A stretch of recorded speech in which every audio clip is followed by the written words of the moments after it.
السلام علیکم ورحمۃ اللہ وبرکاتہ. دوستانو تاسو ته په دې سکرین باندې دا کشته ښکاري. دا پرون په یونان کې په یو سمندر دی پای کې دا ډوبه شوې ده. په دې کې 700 کسان چې کوم هغه پکې ډوب شوي دي.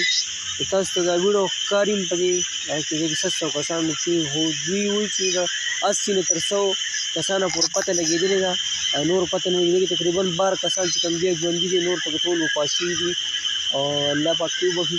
خو د دې مین وجه څه وه، په څه طریقه باندې دا دغه شوی وه او دا کسان د کوم ځای وو، نو ټول حقیقت ته شیر کوو په دې ویډیو کې. ویډیو پوره وګورئ، ویډیو خپل ملګرو سره شیر کړئ، هلته پیج جیسے لایک کړئ. زموږ ویډیو کو په یوټیوب باندې ګورئ، ضرور سبسکرایب کړئ چې هسې ویډیوګان تاسو ملاویږي.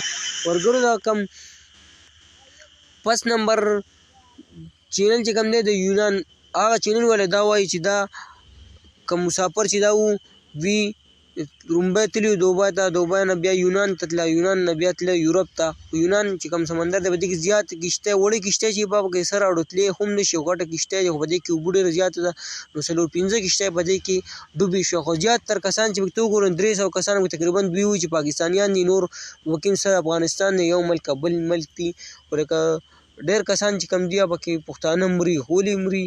دوی چې کوم کار کوي لکه ځي د مزدورۍ دپاره، خو د خپل ځان خیال نه ساتي. ولې دا مرګ سره لوبې کول دي، په غلا باندې ځي چې ستا سر ته پکې خطره وي او ته پکې مرې، نو سله په داسې دغه باندې ځان وژنې. نو دا ویډیو موږ تاسو سره شیر کړه په دې وجه تاسو به شاید کتلي هم وي.